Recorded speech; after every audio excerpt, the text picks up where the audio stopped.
Bismillahirrahmanirrahim. Nahmaduhu wa nusalli wa nusallimu ala rasulihil karim wa ala alihi wa sahbihi ajma'in.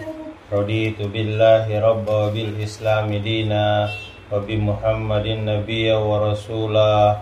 Allahumma aftah alaina hikmataka wanshur alaina min khazaini rahmatika ya arhamar rahimin.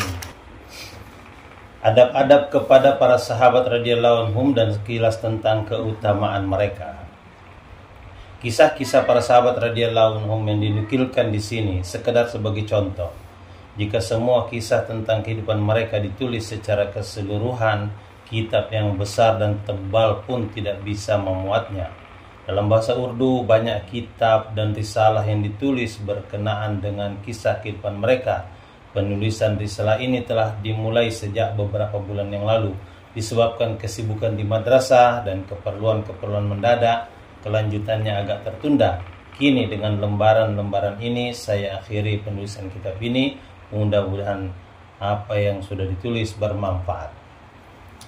Ada satu hal yang sangat penting untuk disampaikan dalam bagian penutup ini, bahwa pada zaman yang serba bebas ini, dimanapun kaum muslimin berada, banyak sekali dijumpai ketidakpedulian terhadap agama dan kerusakan akhlak. Dalam masalah ini, sebagian besar kaum muslimin telah mengabaikan segala adab dan sopan santun kepada para sahabat radhiyallahu anhum. Bahkan sebagian orang yang tidak mempedulikan agama berani mencaci para sahabat radhiyallahu anhum, padahal para sahabat adalah fondasi bagi agama ini.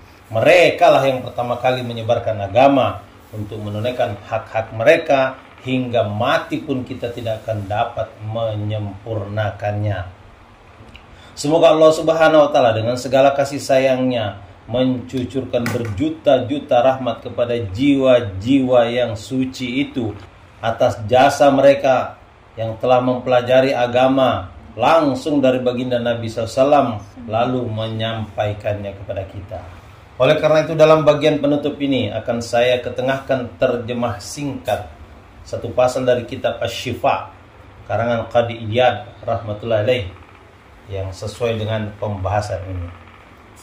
Qadi Iyad rahmatullahi berkata, termasuk dalam kewajiban kita menghormati dan memuliakan baginda Rasulullah SAW adalah kewajiban menghormati dan memuliakan para sahabat radhiyallahu anhum, yaitu menunaikan hak-hak mereka, mengikuti jejak langkah mereka, memuji-muji kebaikan mereka, memintakan ampun bagi mereka, menutup segala perselisihan dan pertengkaran yang terjadi di antara mereka, dan menolak hadis yang diriwayatkan oleh kaum Syiah, ahli bid'ah, dan perawi-perawi jahil yang telah memberikan dan menyebarkan kekurangan dan kelemahan para sahabat radhiyallahu anhum.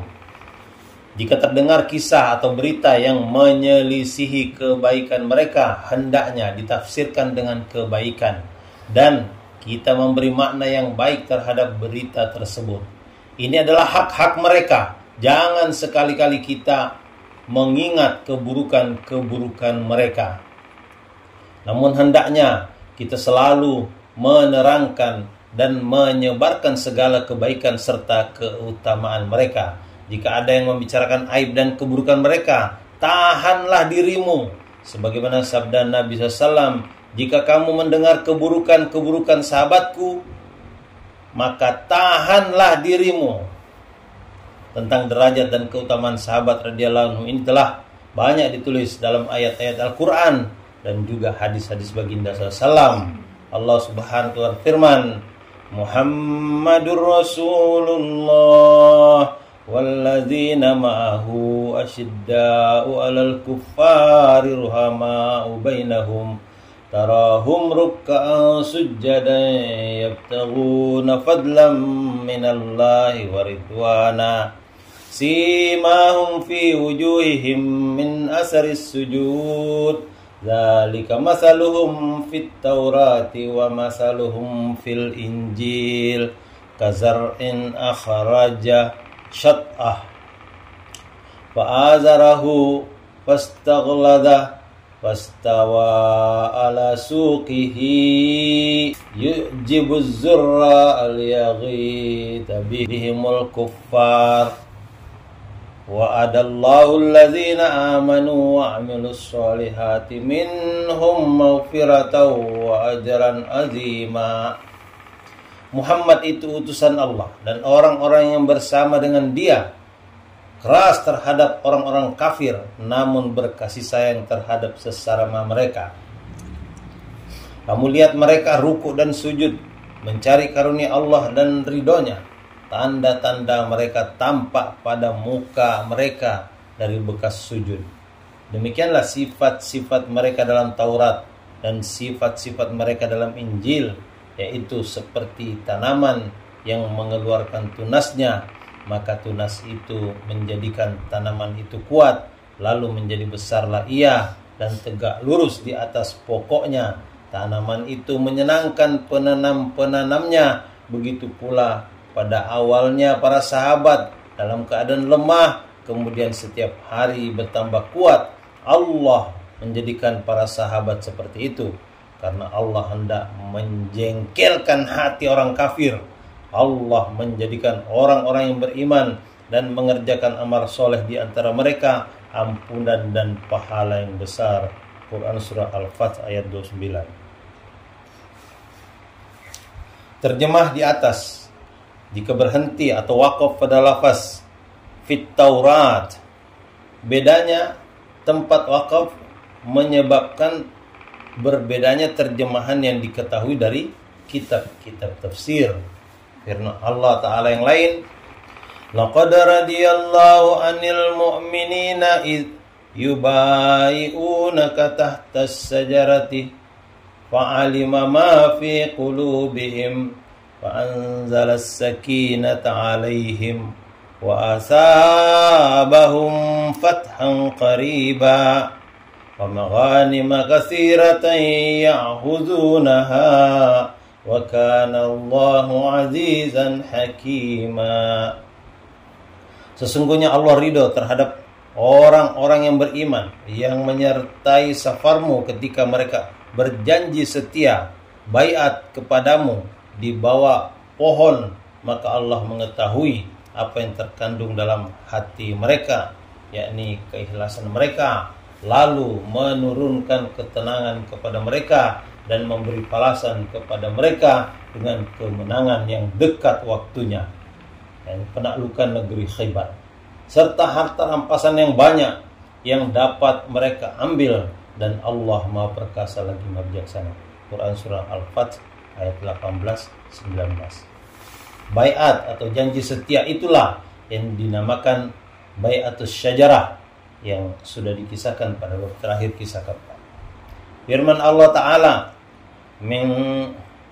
minal mu'minina rijalun sadaqu ma ahadullah alaihi faminkum man qada nahbah wa minhum man yantazir wa ma baddalu tabdila.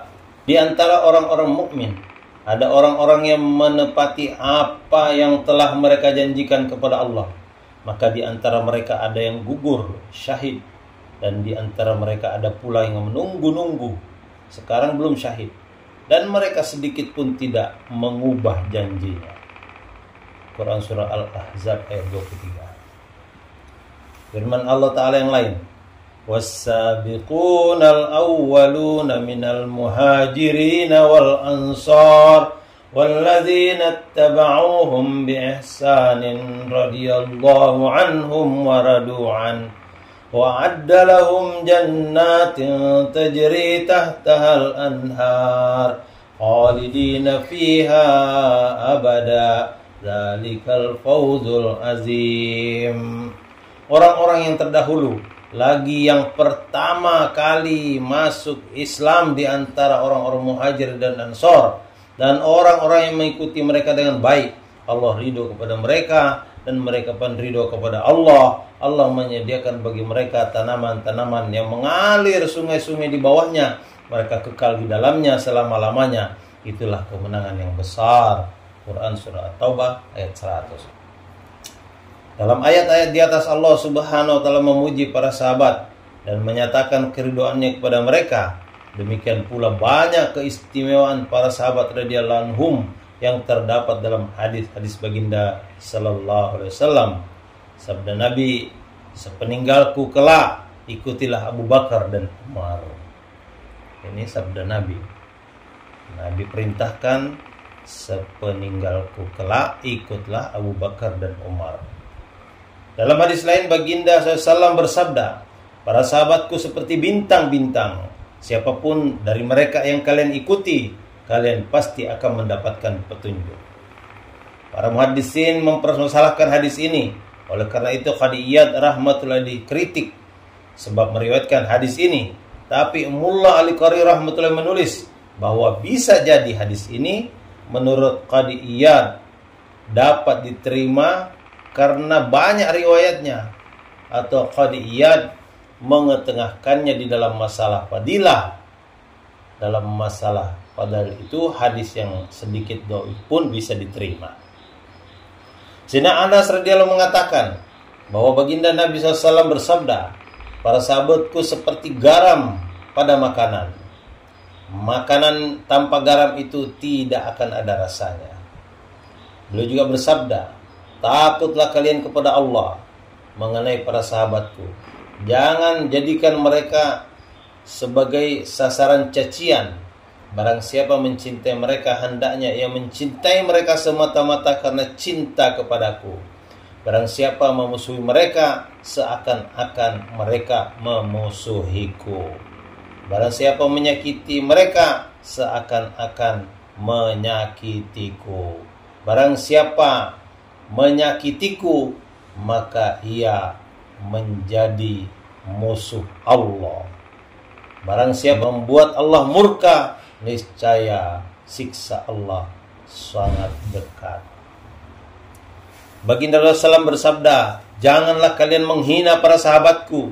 Seandainya ada di antara kalian yang menyedekahkan emas sebesar gunung Uhud, kemudian dibandingkan dengan pahala mereka menyedekahkan 1 mud atau setengah mud saja, maka tidak akan dapat menyamai pahala mereka." Baginda Nabi SAW bersabda, "Barang siapa mencaci para sahabatku, Allah Subhanahu wa taala, para malaikatnya dan seluruh manusia akan melaknatnya. Tidak akan diterima amalan fardu dan sunnahnya." Beliau pun bersabda, "Selain para Nabi alaihissalam, Allah Subhanahu wa taala telah memilih para sahabatku dari seluruh makhluknya, dan di antara para sahabatku tersebut Allah Ta'ala telah memilih 4 orang, yaitu Abu Bakar, Umar, Utsman, dan Ali radhiyallahu anhum. Mereka lah yang paling baik di antara para sahabatku." Syekh Ayyub Saktiani rahmatullah berkata, "Barang siapa mencintai Sayyidina Abu Bakar radhiyallahu anhu, maka ia telah meluruskan agama. Barang siapa mencintai Sayyidina Utsman radhiyallahu anhu, maka dia telah memperoleh nur ilahi. Barang siapa mencintai Sayyidina Ali radhiyallahu anhu, maka dialah yang telah memegang tali agama ini dengan kuat. Barang siapa memuji sahabat, maka ia telah terbebas dari kemunafikan. Barang siapa menghina sahabat, maka ia telah terjerumus ke dalam bid'ah, kemunafikan, dan mendustakan sunnah. Aku menduga bahwa amalannya tidak ada yang diterima, sehingga mereka mencintai para sahabat dengan setulus hati dan mereka membersihkan hati." Dalam sabda baginda SAW yang lain, "Wahai manusia, aku ridho kepada Abu Bakar, hendaklah kalian mengenal derajatnya. Aku ridho kepada Umar, Utsman, Thalha, Zubair, Sa'ad, Sa'id, Abdurrahman, Abu Ubaidah, hendaknya kalian juga mengenali derajat mereka. Wahai manusia, Allah Subhanahu wa taala telah mengampuni para ahli Badar dan ahli Hudaybiyah. Hendaklah kalian membantu memuliakan sahabat-sahabatku dan orang-orang yang telah menikah dengan putriku dan orang-orang yang anaknya telah aku nikahi. Jangan sampai pada hari kiamat nanti mereka menuntutmu sehingga kalian tidak akan dimaafkan." Baginda Nabi SAW bersabda, hendaklah kalian membantu atau memuliakan sahabat-sahabatku dan suami dari putri-putriku. Barang siapa membantunya, maka Allah Subhanahu wa ta'ala akan menjaganya di dunia dan di akhirat. Dan barang siapa tidak memuliakannya, maka Allah tidak akan memberikan jaminan terhadap dirinya. Jika Allah Subhanahu wa ta'ala tidak memberikan jaminan kepadanya, tidak lama lagi akan mendapat musibah. Baginda Nabi SAW bersabda, barang siapa yang memuliakan sahabatku, maka pada hari kiamat nanti aku akan menjaganya. Beliau bersabda lagi, barang siapa memuliakan para sahabatku, maka pada hari kiamat ia akan sampai di Telaga Kausar untuk mendekatku. Barang siapa tidak memuliakan mereka, maka ia tidak akan sampai di Telaga Kausar dan hanya melihatku di kejauhan. Syekh Sahal bin Abdullah rahmatullahi berkata, barang siapa tidak menghormati para sahabat, maka ia tidak beriman kepada baginda Rasulullah SAW. Dengan berkah, kasih sayang, kemurahan Allah Subhanahu wa ta'ala dan lindungannya, semoga saya, saudara-saudara saya, orang-orang yang telah berjasa kepada saya, dan yang sering berjumpa dengan saya, para masyayikh saya, murid-murid saya, murid-murid masyayikh saya, dan semua orang mukmin, agar dihindarkan dari murka dan laknat Allah Subhanahu wa ta'ala. Semoga tertanam dalam hati kita semua kecintaan kepada para sahabat radhiyallahu anhum. Amin. Birahmatika ya arhamar rahimin. Wa akhiru da'wana anil hamdulillahi rabbil alamin. Wassalatu wassalamu